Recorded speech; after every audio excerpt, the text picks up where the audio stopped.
So under the previous administration, the Ghana cedi suffered a catastrophic collapse, leading to severe consequences for the people of Ghana. It led to a spiral in the cost of living, and things became unbearable. It was clear at the time that something needed to be done in order to stem that disastrous tide. So President John Dramani Mahama and the NDC committed to establishing the GoldBod as a tool to reverse this perennial and historic crisis for our national currency. And since its inception, it has done enormous work to ensure that our currency is bolstered. It has brought in billions of dollars to shore up our reserves and protect the Ghana cedi.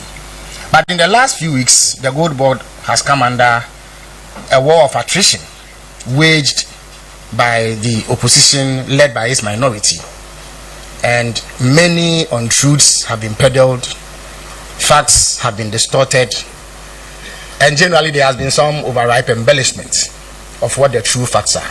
So today we want to seize this opportunity to afford a platform to the GoldBod to deal with these matters frontally, decisively, once and for all. So we are happy to have the Chief Executive Officer of the Ghana GoldBod, Mr. Sammy Gyamfi, to speak to these matters and answer any questions that may linger in the minds of media men and women present. Now, without taking any more of your time, let me invite Mr. Sammy Gyamfi to the microphone to give us what he has. Thank you very much.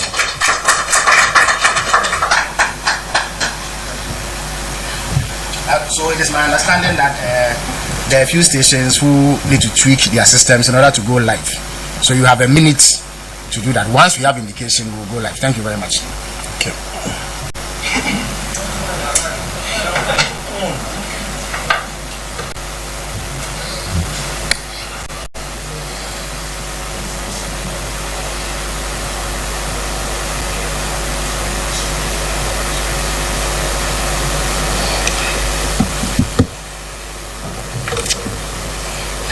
Good morning, distinguished ladies and gentlemen of the press. I thank you for the opportunity afforded us through this esteemed platform to engage regularly with the good people of Ghana on matters of national interest. Your collaboration with the Ghana GoldBod since our establishment in April of 2025 is deeply appreciated. Our partnership has contributed significantly to the successful implementation of the mandate of the GoldBod, aimed at creating real value for the people of Ghana and maximizing national benefits from the exploitation and management of the gold resources of our dear country. Today's engagement, ladies and gentlemen, is simply intended to address a number of baseless allegations and deliberate falsehoods concerning the operations and financial health of the Ghana GoldBod that have been propagated by certain individuals in recent times. Of particular concern is a persistent campaign of lies being waged by one Alexander Afenyomarkin and his ilk against the GoldBod over the past couple of months. This sustained, relentless campaign reached a reckless crescendo yesterday at a press conference addressed by him within the precincts of Parliament. Afenyomarkin's modus operandi, which can no longer be allowed to go unanswered, is to repeat the same tired falsehoods as often as possible and on many platforms as he can, in the hope that repetition will somehow transform fiction into facts and mislead unsuspecting members of the public. The GoldBod therefore deems it necessary that the record be set straight once and for all to prevent him and others like him from continuing to distort the remarkable performance and transformational impact of the Ghana GoldBod. First, ladies and gentlemen, Afenyomarkin and his followers alleged on several occasions on the floor of Parliament and in the media that the GoldBod made losses in its gold trade operations in the year 2025. This claim is a barefaced lie, which has been debunked time without number by the GoldBod.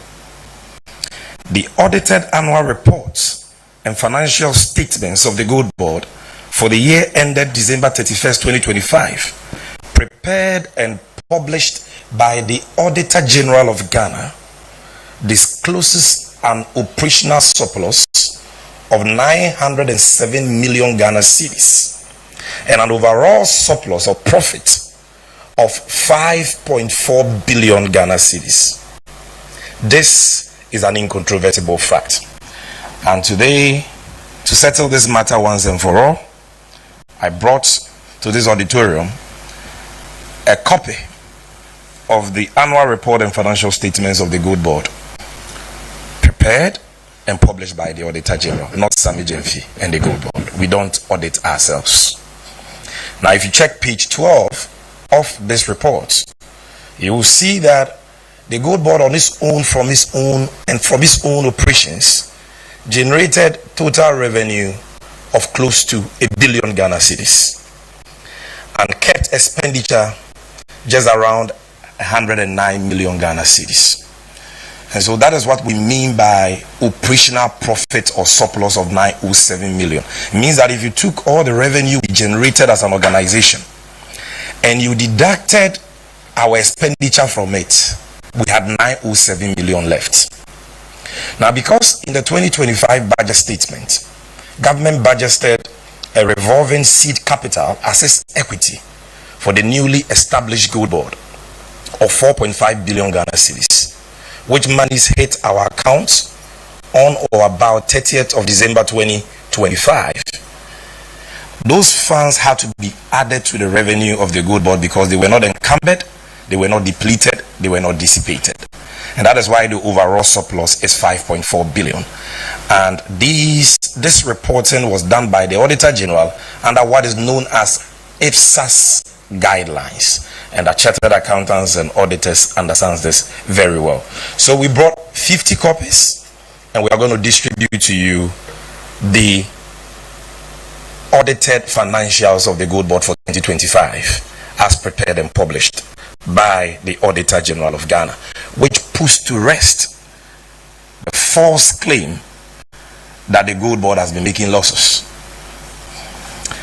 Now, ladies and gentlemen, unsurprisingly, Afenyo Markin and his followers have consciously chosen to disregard the Auditor General's confirmation that GoldBod did not record an operational loss. They now claim that the Auditor General did not have access to the full picture concerning the operations of the GoldBod. This position, ladies and gentlemen, betrays either a crass lack of understanding of how an external audit is conducted or a deliberate determination to undermine yet another independent state institution, independent constitutional body, when its findings do not suit their mischievous narratives. I invite you, the media, you who are the fourth estate of the realm, to check the veracity of this claim with the Auditor General, and you will come to the conclusion that officials of the Auditor General were given unhindered access to all relevant information in the conduct of their audit of the 2025 financials of the Ghana GoldBod. All documents requested by them were supplied, and all queries raised by them in their management letter were satisfactorily answered. This is why not a single, and I repeat, not a single adverse audit finding was made by the Auditor General in its 2025 audited report on the GoldBod, not on imaginary or hallucinatory losses, not on procurement breaches or breaches of the Public Financial Management Act. Not a single adverse finding in the report of the Auditor General on accounts for the year 2025. The media, I humbly submit, must not condone and entertain the deliberate propagation of lies in the face of glaring evidence to the contrary. Now, friends from the media, after adducing these indisputable findings of the Auditor General to puncture the lie that the GoldBod made losses in 2025, Afenyomarkin and his associates quickly abandoned this line of attack and have now sought refuge in the recently published IMF report on the Bank of Ghana's on Ghana's standard credit facility, in which the IMF reported that the Bank of Ghana recorded a loss of $1.7 billion under its domestic gold purchase program in 2025. Their position has now conveniently changed from the old false narrative that the GoldBod made losses to the new false narrative, which is that the GoldBod is responsible for losses incurred by the Bank of Ghana under the domestic gold purchase program. Ladies and gentlemen, nothing could be further from the truth. First, nowhere in the under-referenced IMF reports is GoldBod accused by the IMF as having caused the losses reported to have been incurred by the Bank of Ghana under the domestic gold purchase program. I challenge Afenyomarkin to point to any page, paragraph, sentence, phrase, or punctuation mark in the said reference reports of the IMF where the GoldBod was accused by the IMF as the entity responsible for losses incurred by the Bank of Ghana. In summary, ladies and gentlemen, what the IMF report states is that Bank of Ghana incurred losses through the sale of gold under its domestic gold purchase program of $400 million in the year 2024 and $1.7 billion in the year 2025. And that the 2025 loss of $1.7 billion was as a result of, I'm quoting the IMF verbatim, the scaling up of the domestic gold purchase program, not incompetence or mismanagement. According to the IMF, that loss was as a result of the scaling up, the expansion of the program. The IMF also stated that these accounting losses partly reflect valuation effects. In particularizing what the IMF considers to be components of this loss, the IMF listed three things, which included fees paid to the GoldBod under the domestic gold purchase program. This is the true context within which the name of the GoldBod featured relative to losses under the DGPP in the other reference IMF reports. So I want to read the relevant portions of that report, because most of the times they come in the media and they say the IMF has said that GoldBod has made a loss of 1.7 billion, and nobody questions them to point out which part of the IMF report said that. They say that the IMF says that GoldBod is the reason for the loss, and nobody questions them to provide the proof. And we are all talking about IMF report, IMF report. The fact checkers must get to work. What does this IMF report say? Now let's first of all start with the seat review on the ECF, that report published by the IMF just a few weeks ago. And the provision in that report on domestic gold purchase program can be found on page 27, paragraph 50. This is what the IMF said.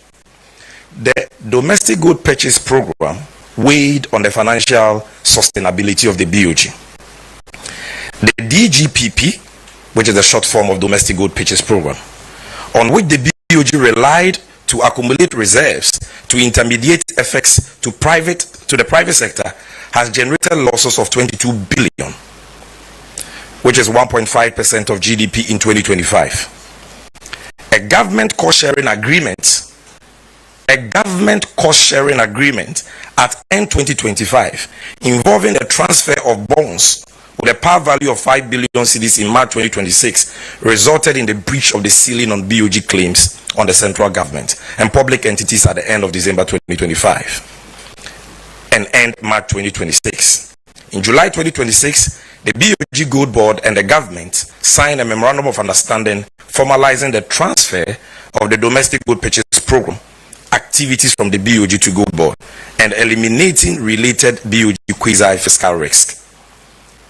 An external auditing firm is conducting a special audit of the domestic gold purchase program from its inception, and the inception is 2021, whose results should be available in 2026 Q3.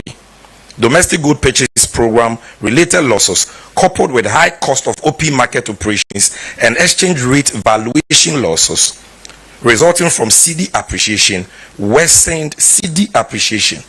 worsened the BOG's negative equity position to 6.7% of GDP. This is what they said about domestic gold purchase program. Nowhere in this report is GoldBod accused as having caused any loss incurred by Bank of Ghana. The second and last is the IMF report on selected issues, which was published on the 4th of August. Paragraph 13 of that report speaks about the domestic gold purchase program, and that is what it says. DGPP operations have generated significant losses for BOG. Losses in 2024. So if you are watching me, you should be asking yourself whether there was GoldBod in 2024. Losses in 2024 were equivalent to almost $400 million, 0.5% of GDP, 1/3 of which were related to gold for oil. In 2025, the significant scaling up of domestic gold purchase operations led to losses of over $1.7 billion. So the IMF tells you what led to the losses. They are saying the significant scaling up of the program. It is there, black and white. Then, almost entirely related to G4R Dory purchases. This amounted to a loss of 17% of the value of Dory gold sold by the BOG. Losses accrued on gold trades are a combination of service. This was the only reference to the GoldBod here. So listen, losses accrued on gold trades are a combination of service and asset fees paid to GoldBod, discounts on gold sold to off-takers, and most importantly, exchange rate losses from the spread between Forex Bureau rates paid to purchase gold and the CD reference rate used for BOG accounting. Survey data suggests that Ghanaian ASGM prices are among the highest in the region. These accounting losses partly reflect valuation effects rather than economic cost. Blah, blah, blah. These are the relevant portions. So, ladies and gentlemen, these are the words of the IMF. Not to suggest that the words of the IMF are sacrosanct, but it is important for us not to attribute to the IMF what they have not said. They have not said that the GoldBod is the one that caused the Bank of Ghana to lose $1.7 billion, as I have clearly demonstrated to you. Now, ladies and gentlemen, aside the fact that the new false narrative of Afenyo Marking grossly misrepresents the IMF's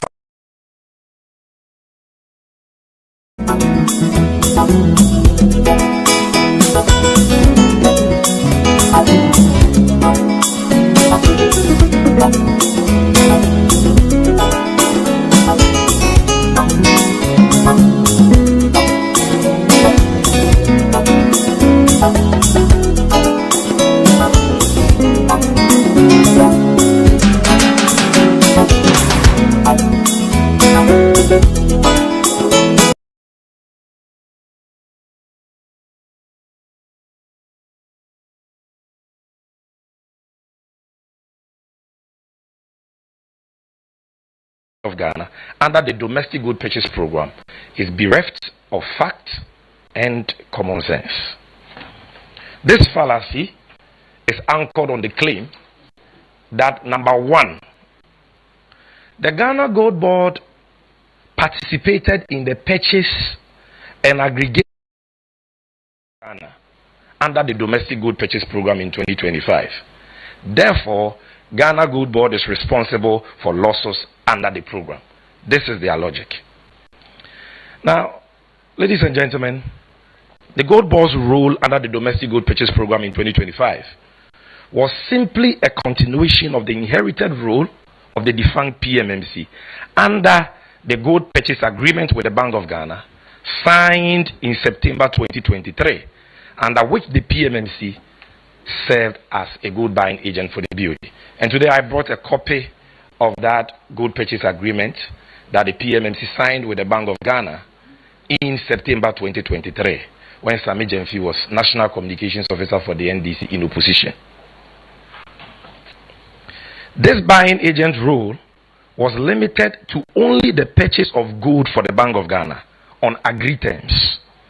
The PMMC or GoldBod fulfilled this obligation in strict accordance with these obligations under the 2023 gold purchase agreement and fully accounted for all advances it was given in 2025, a total of about 133 billion Ghana cedis. That was given to PMMC, later became GoldBod, to buy gold as a buying agent, fully accounted for 133 billion Ghana cedis. The PMMC, GoldBod had no role in the sale of gold by the Bank of Ghana under the domestic gold purchase program. It was not a signatory to any offtake agreements under the domestic gold purchase program. Neither was it involved in determining selling prices or sale terms. In commodity trading, profit is simply a function of selling price minus cost. The IMF states that the reported losses stem from the sale of gold by the Bank of Ghana, not the sale of gold by the PMMC.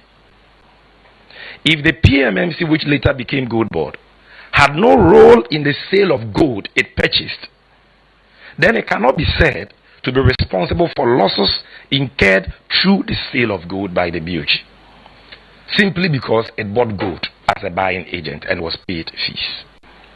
In any case, the under reference IMF report says that the BOG incurred a loss of $400 million from gold sales under the domestic gold purchase program in the year 2024. Ladies and gentlemen, there was no GoldBod in the year 2024.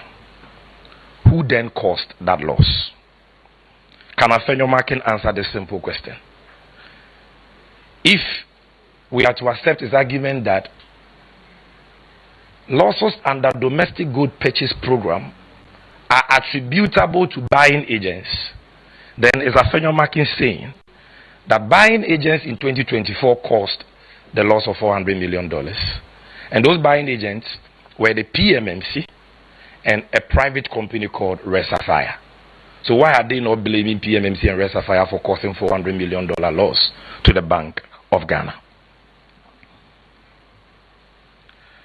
Also, in 2025, the Bank of Ghana used a private aggregator called Resafire to buy and aggregate gold under the domestic gold purchase program from January to May 20.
assay services rendered by the National Assayer, PMMC, or if you like, GoldBod, and serves as IGF for the institution.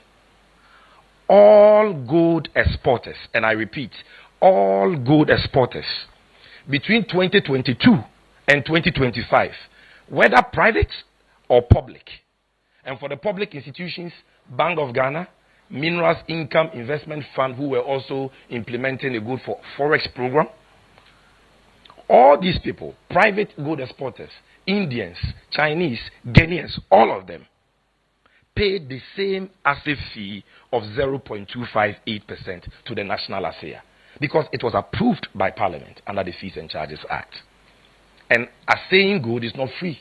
It costs us money, consumables, workers, machines to assay gold. And that is why we must be paid an assay fee. It is not free money. Let's understand that. The service fee of 0.5% paid the GoldBod in 2025 was also the same fee paid the PMMC and all other aggregators of the Bank of Ghana under the Domestic Gold Purchase Program from 2022 to 2025. This fee is also not free money. As the name suggests, the Bank of Ghana agreed to pay a service fee in the year 2023 to all its aggregators, PMMC and Sapphire, to cover the cost of transportation, security, insurance, and smelting losses incurred through the aggregation of gold from the 13 mining regions of Ghana for the Bank of Ghana by its buying agents. And I will give you incontrovertible evidence to that effect. This is their own agreement. They marked it confidential. I don't see why they should have marked this September 2023 gold purchase agreement as confidential. It's a matter of public interest. So I will show you what that so-called service fee is all about and whether or not it is Sammy Gyamfi who has come to impose a service fee on Bank of Ghana, which has now caused the Bank of Ghana to incur losses. This is page 10 of that agreement, and if you need a copy, I'll give you a copy. And if you look at clause 6.3, subclause 13, in fact, let me start from subclause 12. Buyer, the buyer is Bank of Ghana, and the agent is PMMC. Buyer shall bear the cost of assay, which shall be the prevailing rate of assaying Dory gold. The assay invoice shall be submitted to the buyer on the first week of every month for payment. 13. Buyer shall bear the buying agent service charge. The buying agent service charge into bracket operational cost of 0.5% of the utilized portion of advance funds for acting as buying agent or buyer, unless otherwise agreed in writing between the parties.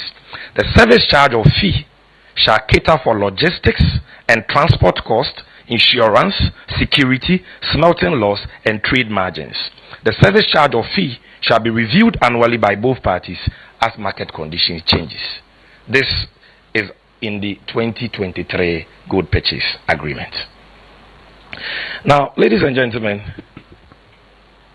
if the GoldBod is to blame for losses incurred by the Bank of Ghana in 2025 because it was paid a legitimate fee for its services, who then caused the losses of the Bank of Ghana in 2022, 2023, and 2024 under the Domestic Gold Purchase Program? It means that all the people the Bank of Ghana paid fees to, the same fee, they caused the loss. That is what they are saying. Was it the PMMC or the Sapphire? Afenyo Markin should answer this question too. Is he saying that losses incurred by MIF in their gold trade or any other private gold exporter is attributable to the PMMC or GoldBod because we charge and were paid a lawful fee approved by Parliament for our assay fees? Then we should be charging Parliament rather for causing the loss because Parliament approved the fees. Ladies and gentlemen, are losses incurred by GoldBod blamed on its license buying companies because they are paid a margin of 12.75% on the producer price? This same buying agent arrangement between Bank of Ghana, Sapphire, PMMC, GoldBod is the same arrangement that governs how cocoa is purchased. And what is that arrangement? GoldBod gives seed money to license buying companies that go and buy cocoa. And when you bring the cocoa, I'll pay you a margin of 12, not 0.5, 12.75%. So it means that every year when GoldBod declares losses, we should blame the losses on license buying companies because they will pay fees. That is the paucity of reasoning being canvassed by Afenyomarkin and his followers. Is it right for an exporter or trader or business who incur, like media houses, you have businesses, you have service providers, you have agents who you pay fees, your technicians, your plumbers. Your fee, the fee you pay is part of your cost, and you are therefore supposed to ensure that your revenue, or if you are trading a commodity, your selling price is enough to cater your cost. If you don't do that and you incur a loss, you don't blame your plumber or your technician or your service providers who performed services and were paid fees for their services as a reason for your loss. Where in the world is one body corporate blamed for accounting losses incurred by another independent, separate and distinct body corporate without any evidentiary basis? Ladies and gentlemen, the IMF says that reported losses under the domestic gold purchase program in 2025 largely stem from the spread between Forex Bureau rate paid to purchase gold and the CD reference rate used for BOG's accounting. And that since GoldBod, MPP says, not the MPP, the Afenyomarkin, says, because GoldBod was the one buying the gold, then GoldBod should be blamed because of the gap between the Forex Bureau rate and the Bank of Ghana rate. The answer is very simple.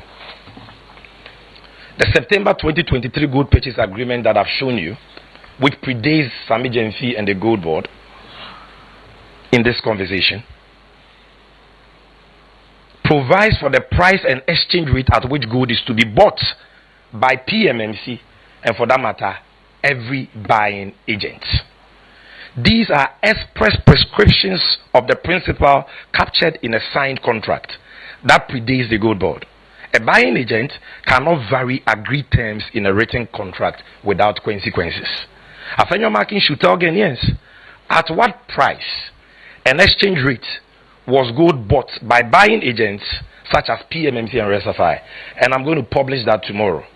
They were buying gold at exchange rates as high as 17 Ghana cedis in 2024.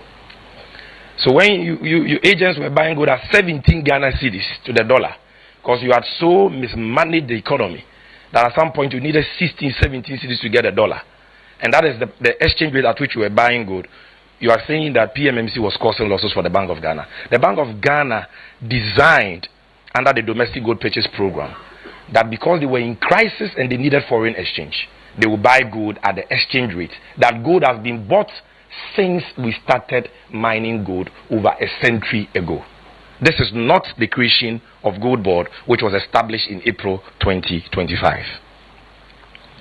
Then the fourth claim under this new theory that, GoldBod has not made losses, but GoldBod is responsible for losses made by Bank of Ghana.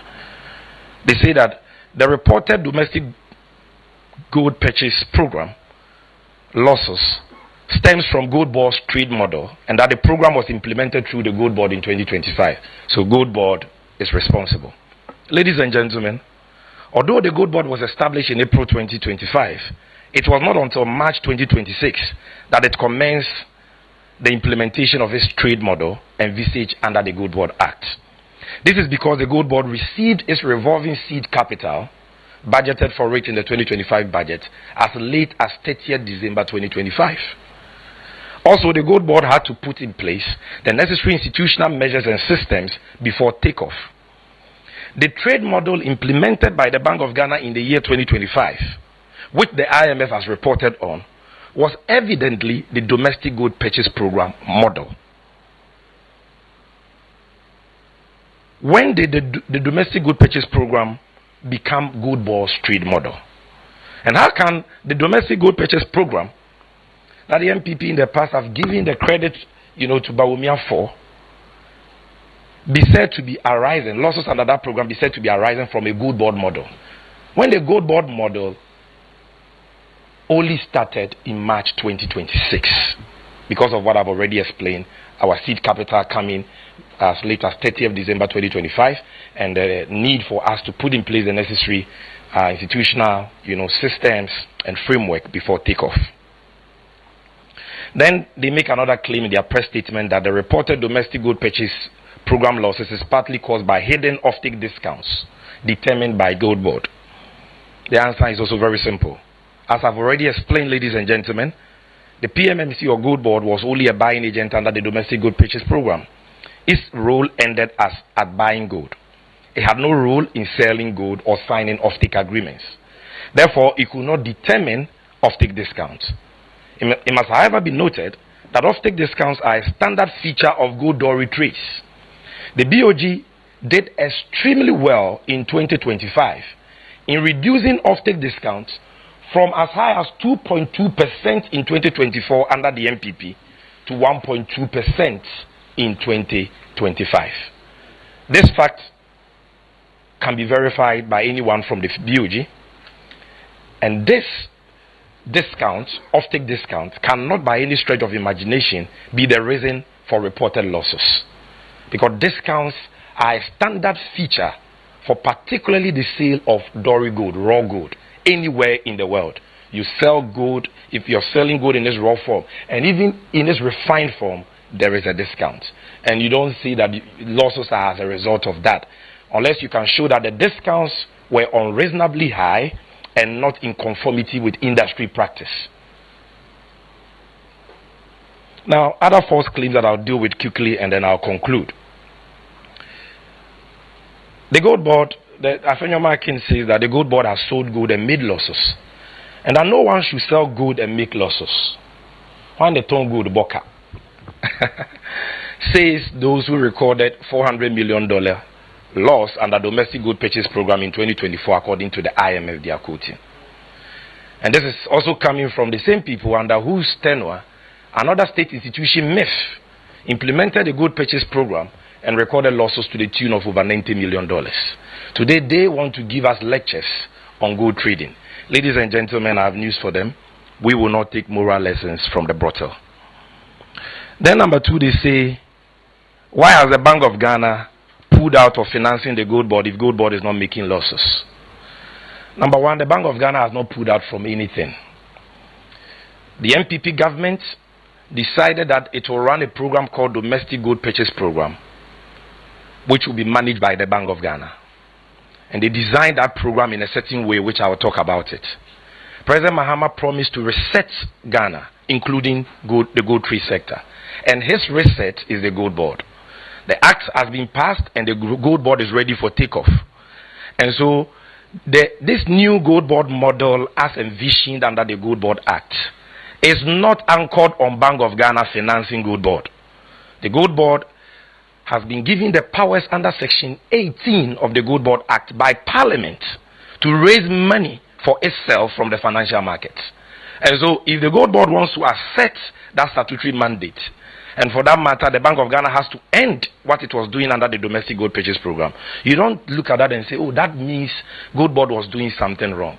I can tell you that as we speak, the IMF and the Bank of Ghana are all engaging GoldBod that they still want to be our fiscal agents under the GoldBod model, where they will be raising money for us as an intermediary. It is the GoldBod that is rather saying, no, we will do it ourselves. So that claim is not true. And then you hear him say that, oh, GoldBod was being paid some fees, and it is because of the noise they made that the fees were reduced. Ladies and gentlemen, again, I brought evidence here, and if you need the evidence, I'll give it to you. That evidence is a letter dated October 29, 2025, way before the MPP ever held a press conference on GoldBod or domestic gold purchase program in 2025. Because the first press conference they held in the aftermath of the IMF report on domestic gold purchase program was in December. If you recall, we were celebrating Christmas at the time, December 2025. But by October 29, 2025, the GoldBod and Bank of Ghana, through negotiations, had reduced the fees to 0.6. Does that mean there was something wrong? No. What it meant was that the GoldBod was more efficient in aggregating gold, that it didn't need 0.75%. We conceded upon request by Bank of Ghana that we could do with little and still achieve better results. And number two, the quantity of gold we're buying had gone up, and gold prices has skyrocketed, and therefore even if we reduce our fees, we knew that we could still cater for ourselves. So that was an act of patriotism and not because of the noise of a rabble-rouser. Now, number 4, and I'm wrapping up. They say, oh, GoldBod takes credit for the upside of the domestic gold purchase program, but the GoldBod does not take the blame for the downside. So we are being double standard. The GoldBod has not taken any credit for any upside of any domestic gold purchase program. We are saying that President Mohammed's vision in establishing the GoldBod, even though we did not begin the full implementation of that mandate in 2025, we were able to contribute substantially to the volume of gold that we aggregated as buying agent for the Bank of Ghana, in ways that the PMMC, our antecedent, could never do and never did. And that was because of the effective aggregation system, the competitive pricing, and the other measures we introduced in 2025. And so we talk about the quantum of gold we're able to buy because of how we were able to plug leakages, intensify the fight against smuggling, reduce gold that was going out through informal channels and all that. That is what we talk about. And so let them get the facts correct. Then they talk about what commercial risk was GoldBod bearing under the domestic gold purchase program. Ladies and gentlemen, is it easy to be giving 133 billion Ghana cedis in a year, cash, bank transfer money, to buy gold in the market and not burn 1 cedi of that? Can our former board chairman of ECG, Afenyo Maken, under whose tenure in 2024 the ECG recorded a loss of 8.2 billion, boast of such competence? The answer, I believe, should be obvious. Now, ladies and gentlemen, what is the GoldBod's official position on this issue of domestic gold purchase program losses? Because somebody may get the impression that because we are defending ourselves against a lie peddled against us, then it means that we are saying, oh, Bank of Ghana is to blame, or we are throwing Bank of Ghana under the bus. No, that is not the case. The position of the GoldBod has been stated by my good self, my humble self, time without number, that the losses recorded by the Bank of Ghana under the domestic gold purchase program since inception, not just in 2025, is not because of mismanagement or incompetence by the current managers, but those losses are a product of policy design. It was the MPP that designed the domestic gold purchase program that way, that they will not pursue profits, but they will pursue foreign exchange, because at the time they had no access to the capital market to borrow on the Eurobond market and bring in dollars to show up, the currency. So they chose foreign exchange over profit by policy design. And that is why since 2021 that program never made profit. And that is why they announced in the year 2022 November that effective January 2023 they were going to buy gold at spot prices. It was the MPP that introduced spot gold purchases in Ghana. And I dare anybody to challenge me. Because before 2023, gold was bought by private individuals, foreigners and locals, and they bought it between 1% discount to 2% discount. But in desperation for gold, the then government decided that we will buy gold at spot price. And that is contained in this report by Graphic Online, dated November 2028, 2022, and attributed to the then Minister for Lands and Natural Resources, who announced the policy. Who buys gold at spot price and yet seeks profit. So that was their policy design. It was not for profit, and that is why they never made profit. But as they made losses in the past under they will pay gold for oil and all that, Ghanaians did not see any commensurate economic benefits. What we are saying is that in the case of the Bank of Ghana, yes, the loss may be bigger because according to the IMF, the program was scaled up, it was expanded. Not because somebody stole money or somebody was incompetent. But in this case, you see measurable,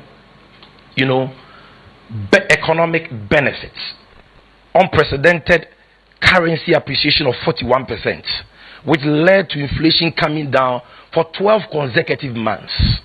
You saw a drop in the public debt by more than 100 billion Ghana cedis and significant savings to the government. That is what we are saying, that this was the price the Bank of Ghana had to pay under this program, poorly designed by the erstwhile government, for the stability we enjoy. We are not saying that somebody at the Bank of Ghana has done anything wrong. So let's get that clear. So finally, ladies and gentlemen, there's been a call for a parliamentary probe, and I've already stated on public record that I'm waiting with bated breath for Afenyo Markin's invitation. And I don't know why he's delaying and holding press conferences when, as minority leader, he can get the Public Accounts Committee to summon me tomorrow or today, and I will appear. I saw him dabbling in some confusion about standing orders of parliament and the fear that the majority may oppose a call for a probe into this matter. Well, I have, in all humility, reached out to the new majority leader in Parliament, Honorable James Agaga, and I pleaded with him that even if Afenyo delays in extending this invitation, he should extend the invitation to me. And I'm ready to come tomorrow. You don't need any special motion. You don't need any special order by the Speaker. Just get Public Accounts Committee to invite us. And come and sit down there and come and demonstrate to the whole nation where the GoldBod made losses or how the GoldBod is to blame for losses made by another institution. We are waiting for that. Ladies and gentlemen, as I conclude, I want to urge you, our friends in the media, in all humility, and the Ghanaian public, to hold Afenyo Markin and others who make allegations about GoldBod losses to the strictest standard of proof, particularly in the light of the detailed facts I have placed before you today. Let me state that the persistent noise from people like him does not arise from any genuine quest for accountability or any sincere desire to interrogate the operations of the GoldBod. Rather, it is a part of a calculated smear campaign aimed at undermining the significant contribution GoldBod is making to the economic transformation agenda of President Mohammed's administration. The likes of Afenyo Markin simply cannot reconcile themselves with the transformational work of GoldBod because they appreciate the important role it has played in the historic appreciation of the Ghana cedi and the significant strengthening of Ghana's international reserves, developments that are contributing to improved economic conditions for the Ghanaian people. Afenyo Markin's continuing antics, and I want you to listen to me very carefully here. Afenyo Markin's continuing antics must therefore be seen for what they are: a desperate smear campaign by persons who have specialized in sophistry and political blackmail in pursuit of selfish ends. These are devious extortionists who will come at you with lies to tarnish your reputation in the hope that you will fold and settle for what they call, quote, compulsory arbitration and oil their palms. Well, this time around, they found their own target. The Ghanaian people deserve serious public discourse founded on facts, evidence, truth, and not endless recycling of falsehoods in the hope that repetition will lend them credibility and turn fiction to facts. GoldBod will remain focused on its mandate. We will continue to account transparently for our stewardship, and we will not be distracted from the important work of creating value for the Ghanaian people from the exploitation of the good resources of our beloved nation. Thank you very much for your attention.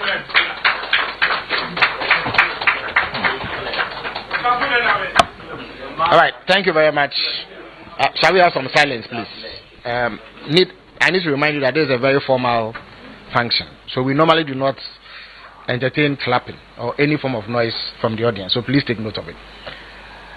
After that exhaustive presentation, we'll delve straight into a question and answer session. Normally, this program would be over in an hour, but given the importance of the issue at hand, we are holding an extended version. So if you have any question, I would invite you now to come to the microphone on my left, and state your name, which media house you represent, and limit yourself to one question in order that we are able to maximize the opportunities that we have. So if you have a question, please walk up to the microphone now, please.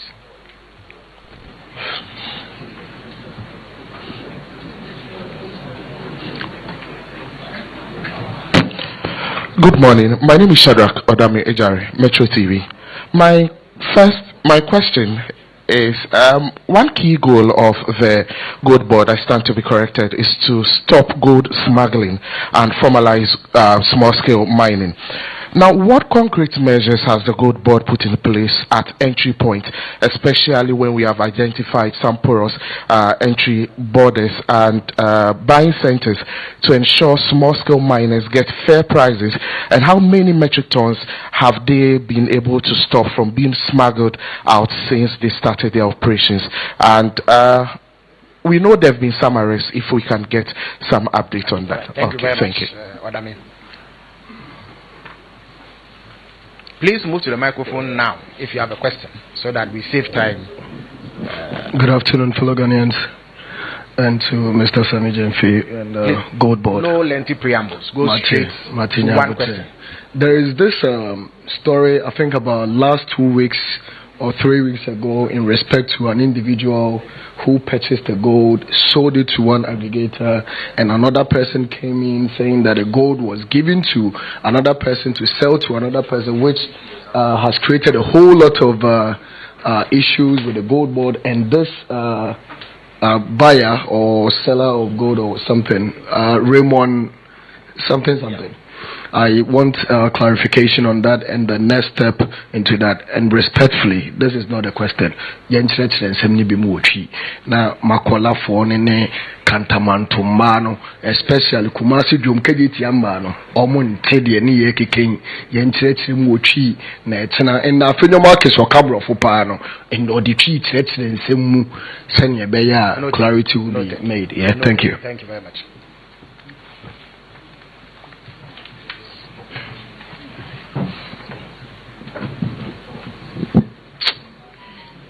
Kamala Krisha, I work at TV3. About 2 questions for you.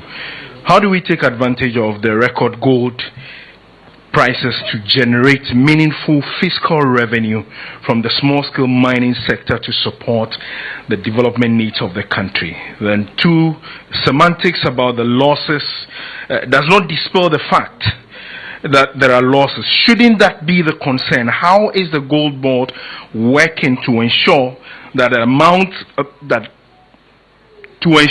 amounts to enough right on your books is not as recorded as of last year? And then the final one, a criticism is the model being used for the purchase of gold. Has that model changed this year? And why must we continue to provide discounts from a sector which we should see reaping its own windfalls? How will be the question? The last one. Yeah. So I'm saying that the criticism is the model being used for the purchase of gold. How has that changed this year, and why must we continue to provide discounts from a sector which should have been reaping its own windfalls? All right. Thank you very much. Yeah, Ashford. So you will be the 4th questioner. We'll take a final one after you, and then come. Thank you very much. My name is Patrick Ashford Wedu. I'm with Radio Gold. Mr. Sammy Gyamfi, I just want to find out from you. This is not the first time such allegation is coming up. And I want to find out if you feel jittery, you feel intimidated and threatened, especially when the minority said the bail term is going to be high in other cases. What again will be the support that you would need from the general public, Ghanaians? I mean, thank you very much. Thank you very much. So we'll take a final question in this round. Good afternoon. My name is Romeo Tete, and I report for Ahonto 92.3 FM. My question is on the National Assay Laboratory. Will it independently verify every shipment of gold leaving Ghana, including gold produced by the large-scale mining companies? Thank you. Thank you very much. So Mr. Sammy Gyamfi will answer these questions. Thank you very much, Honorable Minister. The first question was about the mandate of the GoldBod to fight gold smuggling. The questioner wanted to know what we have done about this. A lot of the successes we have chalked so far in terms of the significant increase in ASM gold exports from just about 63 metric tons in the year 2025 to 104 metric tons in the year 2024, to 104 metric tons in the year 2025 is as a result of the tightening of anti-smuggling compliance measures by the GoldBod. As you may be aware, President Mahama tasked us to establish a special task force that will focus on the fight against smuggling. This task force has been put in place. The President himself inaugurated it sometime last year. And even though we have some numerical challenges at the moment, we currently have over 150 members of this task force deployed across the 30 mining regions of Ghana, who on a day-to-day basis patrol the gold market. They are also in touch with security officers manning various entry and exit points. We collaborate with a lot of these security agencies like NACOP, who have men at all entry and approved entry and exit points, and the Ghana Immigration. And through this collaboration, I'm sure, as you've seen in the media, we've made a lot of arrest and seizure from suspected gold smugglers. So these enhanced compliance measures have really helped us to increase the quantity of gold that is exported through formal channels. Since 2025 January to date, 170 metric tons of gold is what we've been able to mop up. There is nothing like that. Totally unprecedented. That is why Ghana today is not only the lead producer of gold in Africa, but number 6 in the world. And the difference this time around is that we are not just doing well on that ranking, but that good ranking is translating into repatriated FX, which is now supporting FX market stability. And one thing, as I say, dollar abusua ubiye pibia wunyebino na dollar bo abafomwa ama Ghana for so yehon high. So that is what we have done in that area. There are different cases that are in court, and after the program we can give you the detailed updates because the cases are many, and due to time constraints I will not be able to give you update on all the individual cases. But thank you very much for your question. The second question I wanted to know about the McWood case, which is similar to the Dominic Bonsu case. And these are criminal cases being prosecuted by the GoldBod in the High Court. But we are not prosecuting these people because they have stolen GoldBod money. That is what you must understand. So in law we say that criminal offenses are acts in rem. Means they are acts against the rem, acts against the state. But several cases are what? Acts in personam, acts against a person. So when you see the prosecution of a crime, it doesn't mean that the one prosecuting is the one who has been offended. It means that the one being prosecuted has violated a law, the law of the country. So there are gold-related offenses spelled out under the GoldBod Act. And if you're a gold trader and you violate that, you'll be prosecuted, whether or not the money involved belongs to GoldBod. This is the statement of accounts between the GoldBod and its license aggregator, Bower Rock. For 1st January 2026 to 31st July 2026. It shows that Bower Rock doesn't owe GoldBod a peswa. Rather, we owed him and we have had to pay him. And as I speak, we owe him over 500 million Ghana cedis in program cost alone. So nobody has absconded with our money. Because when we give money to aggregators, the aggregators give us an advance payment guarantee from credible insurance companies and reinsurance companies. And in some cases, those that we call retrocessionaires. They are reinsurers of reinsurers. And these guarantees protect the funds we give them so that should anything happen, the GoldBod has a remedy. We've not had to make any claim under that guarantee because our aggregators have fully settled all the outstanding obligations. But if you go and take their money in breach of trading regulations and the GoldBod Act, and they lodge a complaint with us, it's like somebody going to the police station to lodge a complaint. We will investigate and we will prosecute you. So you will hear that we are in court with some licensed traders because they have misappropriated or are unable to account for funds given them by an aggregator. It doesn't mean that the money belongs to the GoldBod. That is the explanation I have for you. Then, number 3, what is the GoldBod doing for Ghana to achieve revenue for development from record gold prices? Kluchi, the answer is the GoldBod. Without the GoldBod, this record high gold price we are currently witnessing would have eluded the country, because the chunk of the gold would have left the shores of Ghana through informal channels, through the Togo border, through a Lubo border. The effects would not have come back, and the revenue that Ghana ought to have gotten would not have come.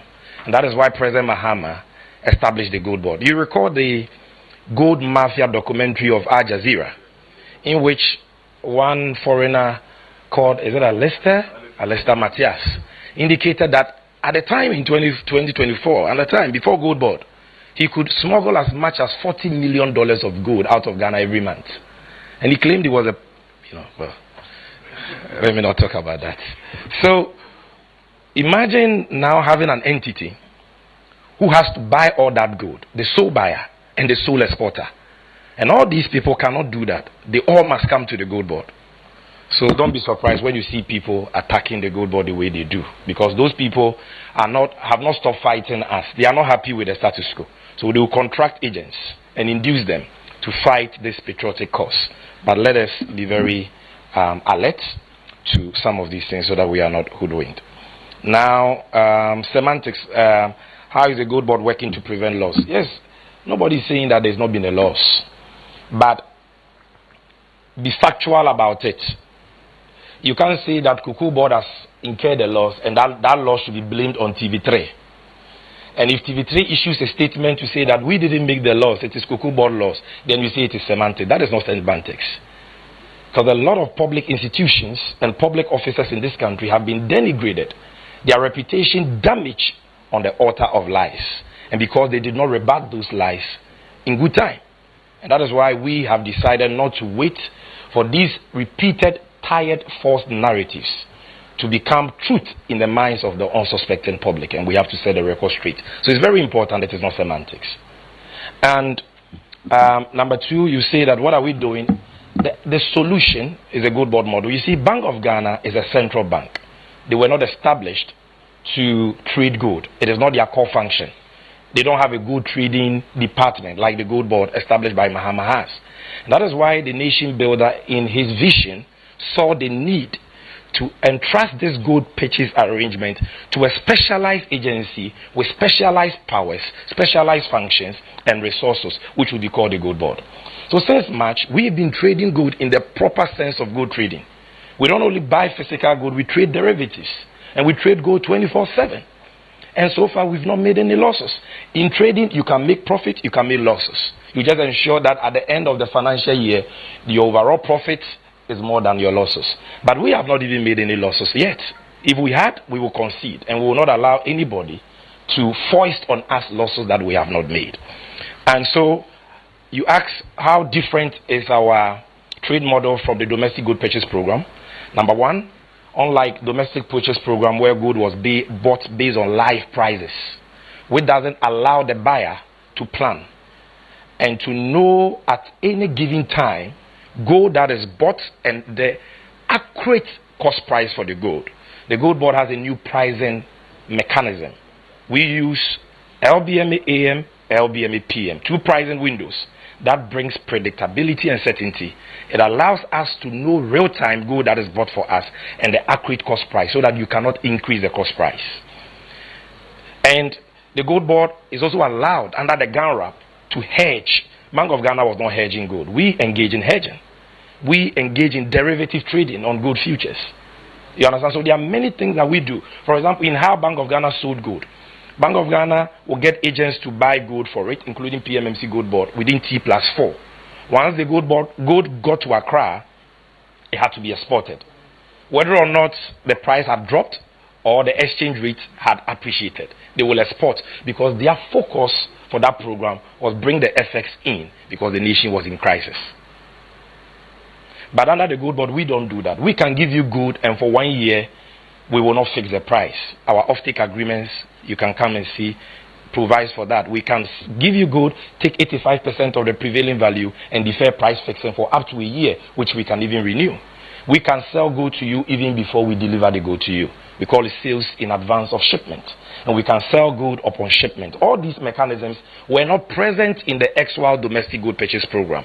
And that is why President Mahama established GoldBod, and that is why in March 2026 we have now begun the full implementation of this mandate. So you can be rest assured that the same challenges that plagued the domestic gold purchase program and led to recurring losses from 2021, 2022, 2023, 2024, 2025 will not be repeated under this new GoldBod model.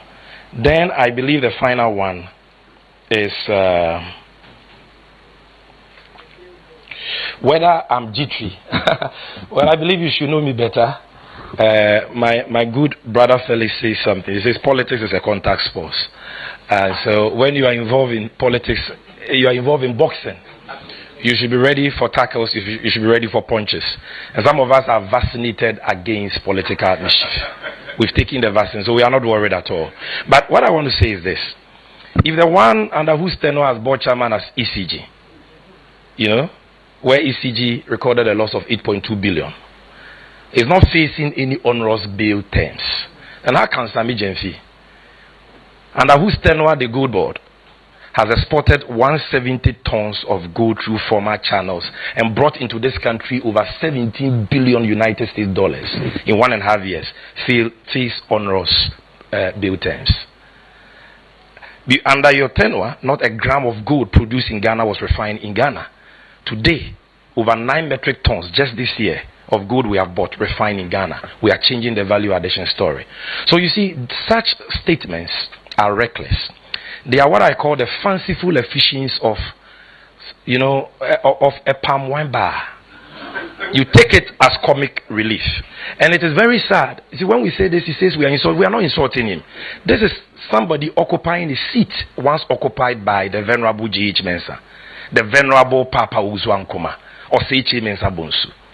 Look at the depth and the substance of these personalities. When they rose to speak on Parliament, look at the command they commanded across the aisle.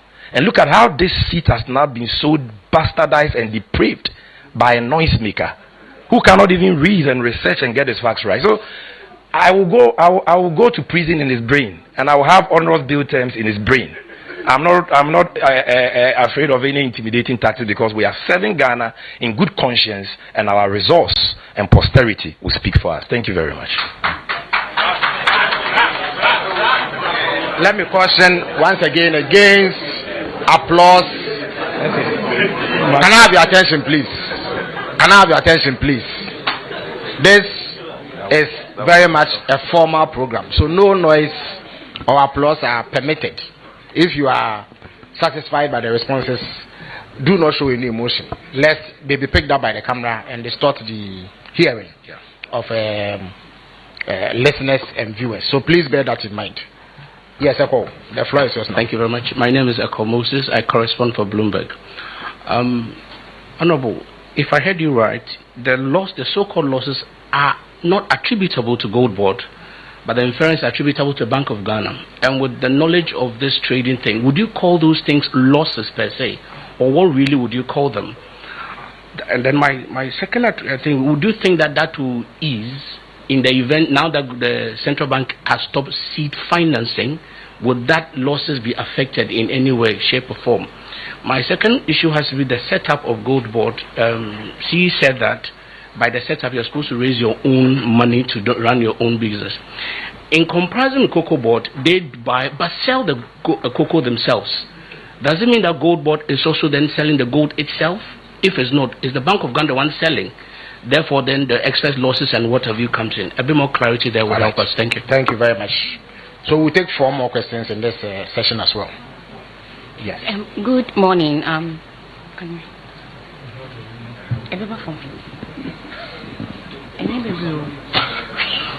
Okay. Please, good morning. Salamat Kukwa Pinto. I'm with the Despite Media. My first question had to whether or not GoldBod is committed to, in a regular manner, publish its sales, purchases, export volumes, prices, and financial performances for public consumption. The second had to do with, based on his last comment, I wouldn't want to, but I want to find out from him that there is this argument on socials that Mr. Gyamfi here contributed hugely to the loss of NPP, and then for that matter them being in opposition, and so whether or not he was appointed to GoldBod or not, some of these calculated attempts to thwart his work at GoldBod would come off, or to debt his person. So I want to find out from him how he would respond to some of these arguments. I believe he answered that. Meles Inawe once famously said that politics is not a picnic in the park. He understands that fully. He has no bearing at all on his work. The very tall Hanan requires help to pull up the microphone. Yeah. Thank you. I guess I'm the tallest in the room. Yes. Go ahead. Yeah. And my name is, from EIB Network, my name is Abdul Hanan Adam. I am the innocent one. Minister, I want to find out from the GoldBod. There are arguments and suggestions everywhere that the turnaround that we are seeing at GoldBod is as a result of the institution buying gold from illegal miners or galamseyers. And the question always is, how do we trace this gold that we are buying and selling or exporting? So even though the institution had already indicated that it is finding it difficult to trace some of this gold, and arguments still come that majority of it is from galamseyers, how soon should we expect GoldBod to be able to come out with data actually giving us specific traces to where they are buying their gold? And my second question has to do with... I'm afraid after this I'm going to have to restrict all of you to one question. Our time is very fast spent already. Okay, my second one has to do with regulation and operation. There are suggestions that the GoldBod should operate like the National Petroleum Authority in the oil sector, where it only regulates. And I want to find out from Mr. Sammy Gyamfi whether this is viable for his operation going forward. Thank you. Thank you very much. Nanama, Mejidis Obeketri. My name is Minkechi. Nana Meja Kunyeti. Okay. My question is about land reclamation. No reactions. Land reclamation. And Chebiana who says Shaman boy, GoldBod said 35 million Ghana land reclamation, and then agreement on the defense ministry is signing. Yeah, and so there's amount involved. So my question is say the land Emma Miner say uncle now uncle to gold, no to gold no. That's assassin say yeah, who bear the cost? State Jumana oil no, ye trace kebi from the amount that the state gets from the miner, you trace it can be free. Say, yeah, the Quakoya land reclamation. Say, Niparako to gold, Niberia, Sayasasino.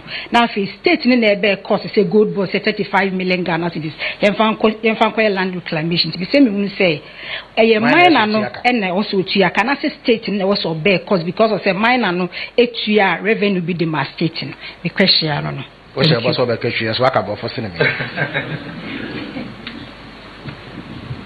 Thank you so much. My name is Seth Cobbins, LLM Natural Resource Student, Legon. Let me speak it. So, in what capacity do you ask a question?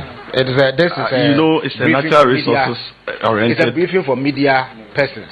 So it's natural resources oriented. So actually, I also want to make file the rules must be strictly enforced. It is not open to members of the general public. It is open only to media persons. If you have any other question in any other capacity, please write to the GoldBod for response. Thank you so much. Thank you very much.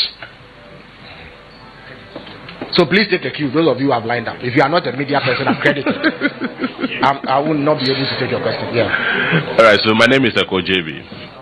I want to find out, in Mr. Sammy Gyamfi's submission, he made statement on the fact that they've made losses. You've not identified yourself, the media house. JB Isaac. Oh, on your TV. All right, go ahead. They've made losses in the past, in previous times. I want to find out if GoldBod, no, the previous administration, there were losses.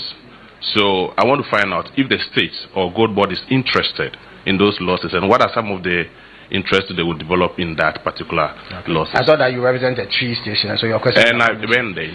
All right, thank you very much. Yeah, Austin. Yeah. So Austin, you'll be the last in this session before we go for a final round. Yeah. Good afternoon. My name is Austin Wood, and I'm host for Morning Star. On the 3rd of March 2025, in an interview on Asempa FM, I quote Sammy Gyamfi. The domestic gold purchase program introduced under the NPP was a good thing. But the biggest challenge they didn't deal with was buying the gold at Forex Bureau rate. And when we are bringing back our receipts, we'd have to write it in Bank of Ghana reference rate. It's a reset. You've had enough time. According to the IMF, 50% of the losses was because of this, the difference. Why couldn't they have done or changed it so that by end 2025 these would have reduced, but they still continued with it till end of year? And the finance minister says that Ghana up, we are building 15 months of reserves. GoldBod with this new thing, Bank of Ghana is out. If only Bank of Ghana is buying from the big scale or big large scale miners, we will not be able by end 2028 meet that 15 months. How will GoldBod buying it give it to Bank of Ghana, and Bank of Ghana, will they pay for it? What is in place for that to happen? Right, thank you very much. So Mr. Sammy Gyamfi will answer this set of questions, sir. Thank you. There are a lot of questions, so I'll be very snappy. Number one, a cop wanted to know the losses we are talking about as having been made by Bank of Ghana. Are they really losses? Well, to the accountant, they are losses. That is why the IMF calls them accounting losses. But an accounting loss is not an economic loss. But because we are discussing this within the context of audited financial accounts of an organization, you can call it a loss. It's an accounting loss. But understanding that is important. That loss is not because of a fee, a lawful fee paid for assay or for services rendered, which are not free services.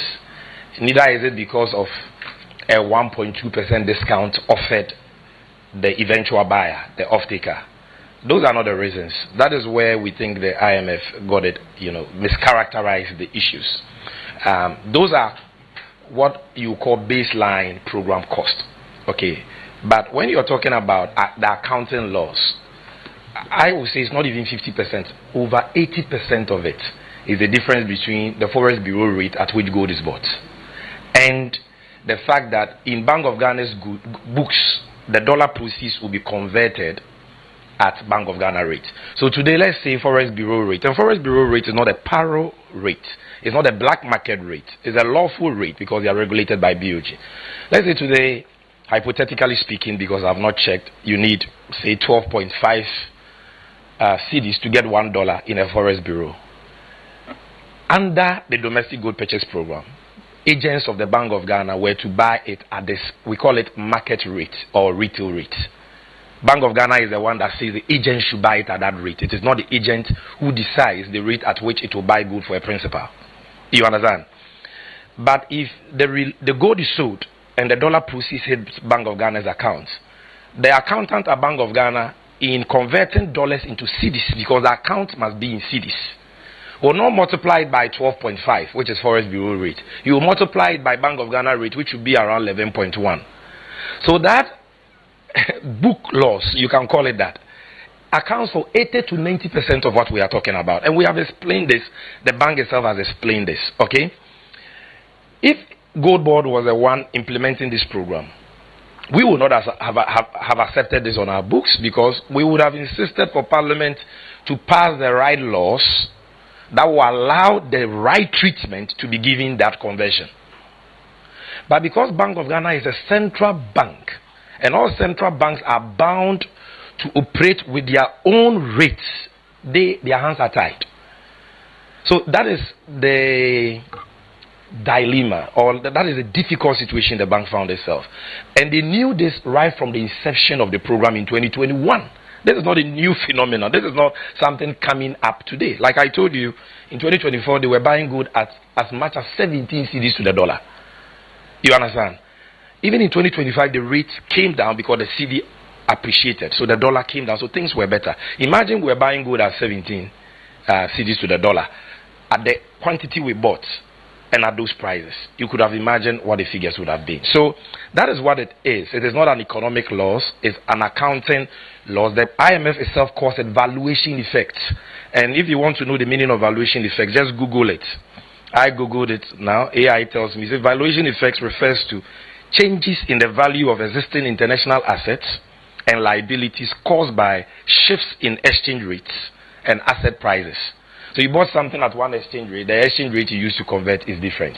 That is what really the chunk of it is. Okay, and not because somebody there at the Bank of Ghana is incompetent or has stolen money.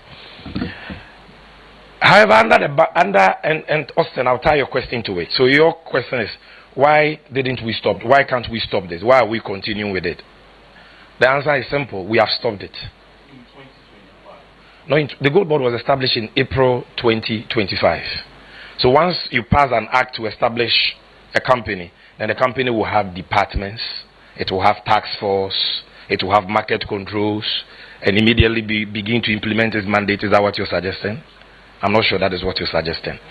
Because the baby must learn how to crawl before he walks or runs. You need time to set up an institution like the Ghana GoldBod. And it took us 9 months to do that and to get our funds to do that. Now that Bank of Ghana has exited, the IMF also mischaracterizes that. They say that they have transferred domestic good purchase program to us. Domestic good purchase program has not been transferred to GoldBod. We are not implementing domestic good purchase program. We are implementing our statutory mandate. And under that mandate, we buy gold at Bank of Ghana reference rate. Currently, we buy Bank of Ghana reference rate minus 10 pesos. We have moved the exchange rate determinant of local gold prices from black market under the MPP to Forex Bureau to now Bank of Ghana reference rate minus 10 pesos. You can go on our website now and check. And we've done this in just about a year. So we are not repeating that. Good. Now, are we interested in past losses? As I've explained to you, I'm sure the domestic good purchase program is being audited forensically by the Bank of Ghana itself from inception 2021 to date. Because under them, you didn't hear a lot about domestic good purchase program.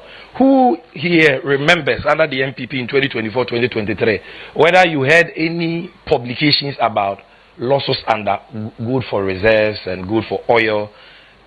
It was all shrouded in opacity. And that is why when the governor went to the Bank of Ghana Public Accounts Committee and spoke about losses made under the program in 2024, the chairperson, Abnan Sari, said, Governor, give me evidence. She was challenging the governor that it is not in BOG's audit report, so it is not true. Until the IMF stated in their latest report that 2024 loss was $400 million. You've seen that they've kept quiet. So the Bank of Ghana, therefore, is auditing the program forensically from inception 2021 to date. And I'm sure that what was due to accounting translational effects will come out. And if anything was attributable to criminal conduct or negligence by anybody, it will come out in the audit. So let's wait for that.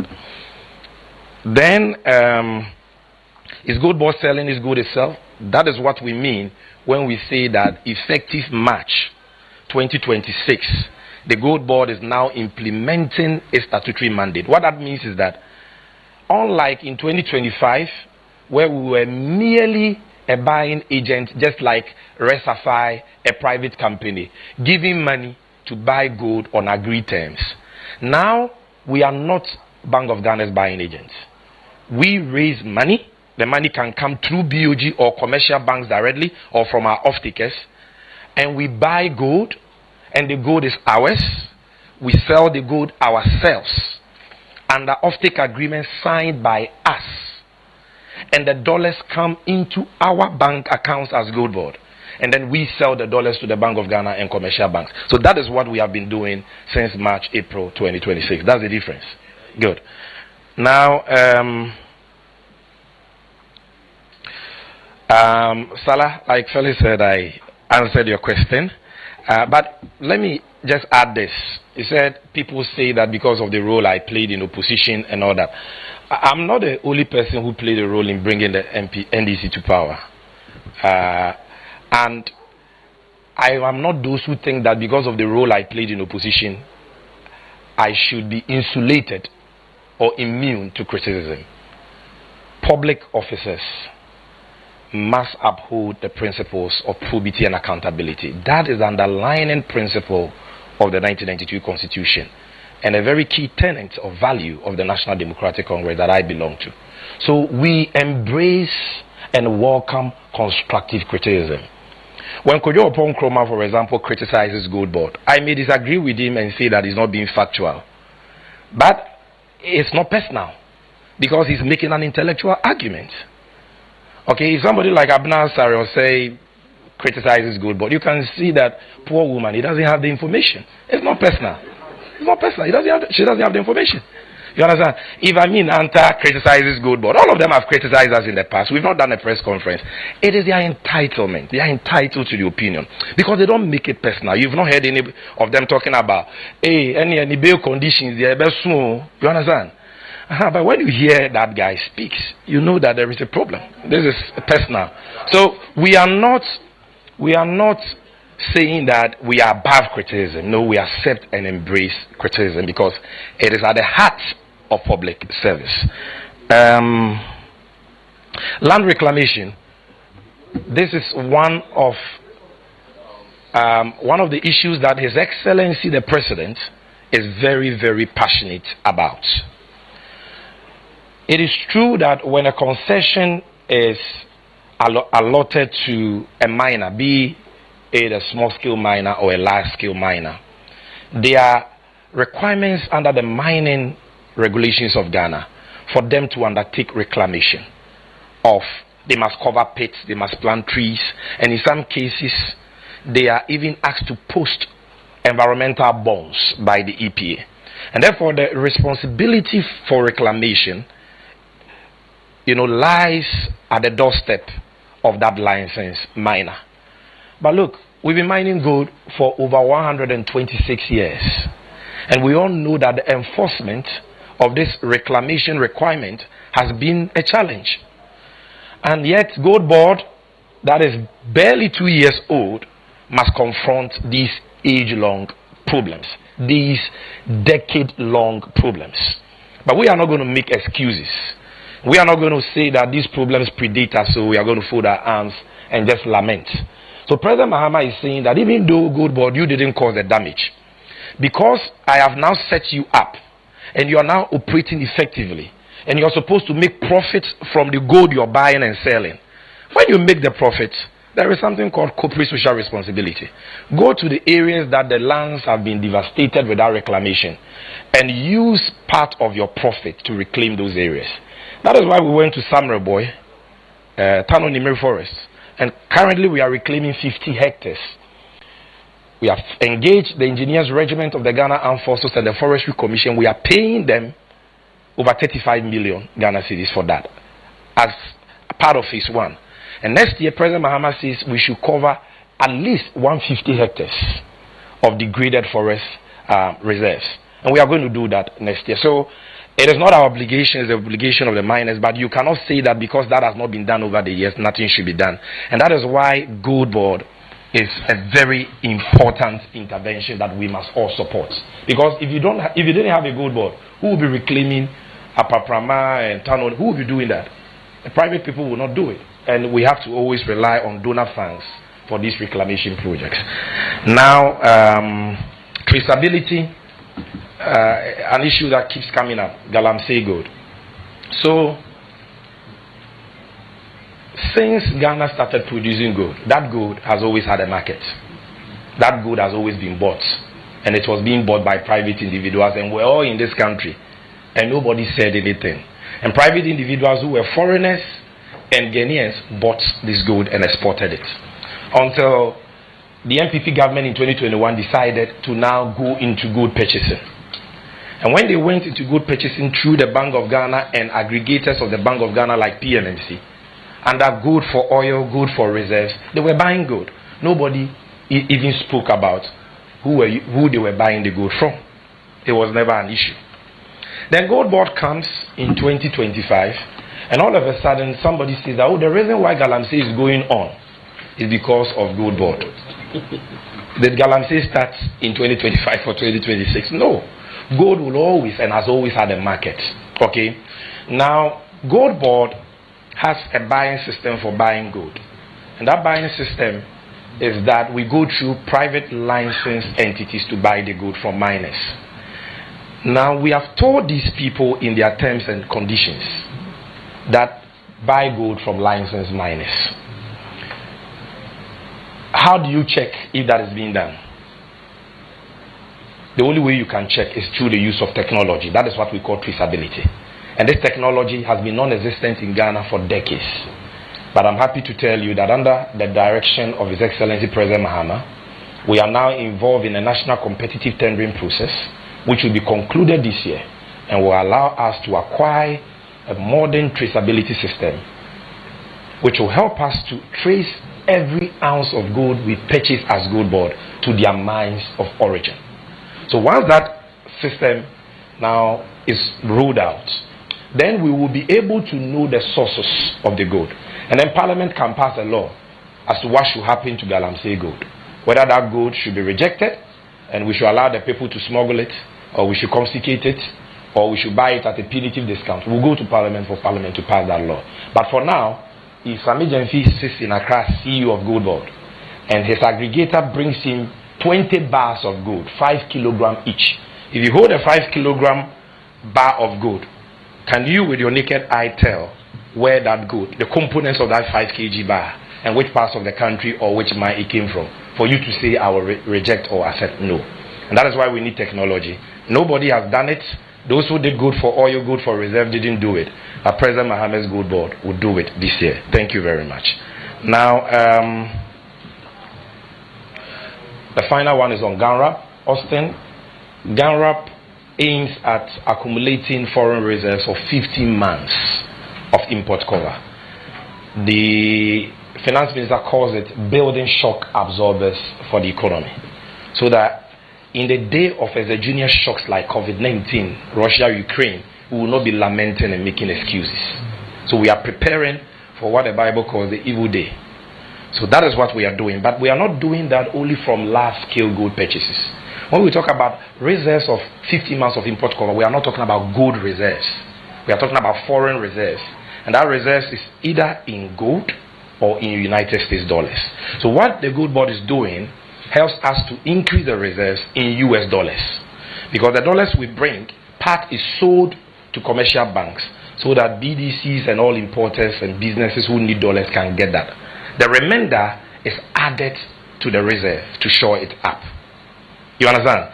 And then gold that is also bought is also kept in the reserve because gold is a reserve asset. So don't worry, he will answer it when he comes back. But you are certainly not coming back. So we'll take three last questions, and that will be it for today. Okay. It will be answered. Yes. Okay, so my name is Kesta. Please keep it short. My name is Kesta Kranchi. I write for the Daily Graphic. The report that mentioned the surplus that GoldBod I had read it. There is only one thing that I think I will flag: the revenue you were supposed to pay to GRA the 36 million, which has not been paid. Yeah. I wanted to know if, as at now, you have paid it or not. And then can I ask the next one? Because you said we had this one, I would allow. Okay. You are from the okay. Daily Graphic. So you fall under my auspices. So exactly.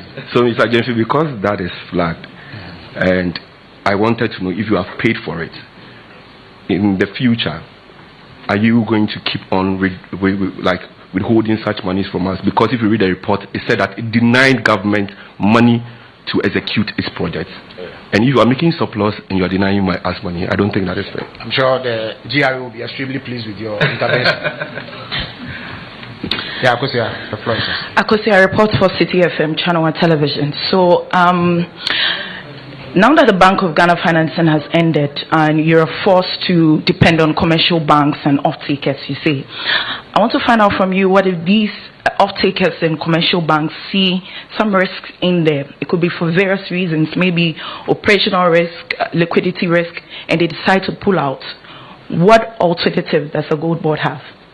Thank you very much. So the last word, as far as questions are concerned, will go to the Weasel TV correspondent. Hello, my name is Belinda Anand Kwanzaa from Weasel TV. You said GoldBod's new model is not anchored on BOG's financing, with the act allowing it to raise funds from financial markets, investors and off-takers, like Akosia said. How much has GoldBod raised or generated from these sources so far, and what has been the financial outcome of this funding model? Thank you. Thank you very much.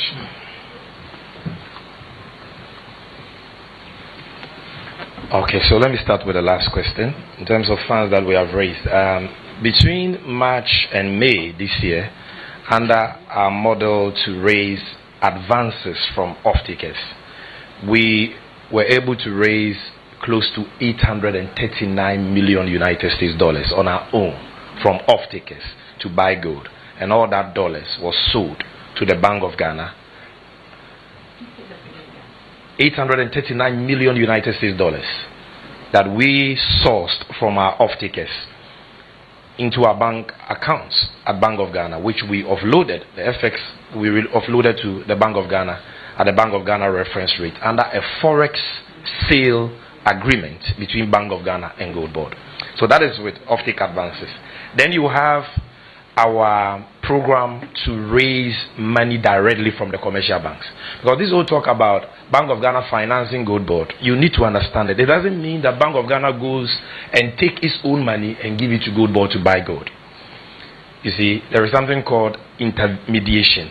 And intermediation means that there are businesses and individuals in Ghana who need foreign currency dollars to transact business.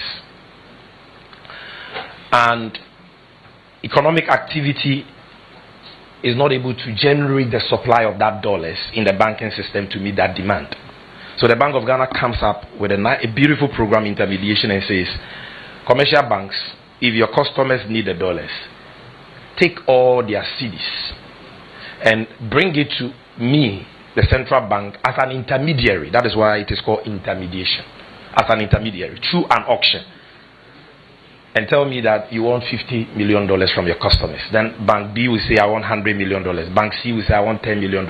And bring me that cedis from your customers. Then I will take it as a middleman. The Bank of Ghana is like a middleman intermediary. And I'll give it to GoldBod to convert the cedis into gold. Sell the gold for dollars. And when GoldBod sells the dollars to us, we will give the dollars to you. That is the process of intermediation.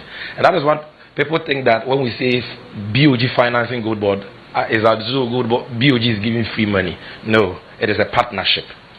But what we are seeking to do this year is that we want a certain collaborative framework that allows the GoldBod itself to deal with the commercial banks directly without going through Bank of Ghana. And we want to do this through what we are calling a funded FX forward sales arrangement. We did a pilot on the 3rd of August. We raised $75 million from the commercial banks directly, and we settled it in 48 hours. In 48 hours, we were able to convert the $78 million into gold and into the CD equivalent, into gold and dollars, and we settled them in dollars, no losses. But the Bank of Ghana has some concerns. So the Ministry of Finance is working with us for us to get broad stakeholder inputs into the framework before we resume. That is why it is on hold. We also have another plank of that model where we use our own seed capital and the working capital of aggregators to buy gold, bring in dollars, and we sell directly to commercial banks. And through that arrangement, we brought in $164 million, and only 2 days ago, $270 million. So put that together, roughly, you're talking about over $450 million. Our activities generate a lot of foreign currency. So these are the different planks of the new funding model that now that the GoldBod is implementing the gold purchase program from beginning to end as buyer and seller and owner, these are the models we are exploring. Then there was a question from our sister that what if there are risks associated with this funding model and off-takers and commercial banks pull out, what will we do? Gold is a very risky, gold trading is a very risky enterprise. There are so many risks, but it behoves on every gold trading institution to put in place the necessary risk mitigation measures to manage the risk. And so we carry our stakeholders along. So far, so good. And we don't think that. We believe they have absolute confidence in our model. So far, we've received 15 letters from 15 commercial banks who have expressed interest that they want to be onboarded to participate in our funded FX forward sale arrangement. And we believe that more will join. So we don't think that stakeholders will pull out.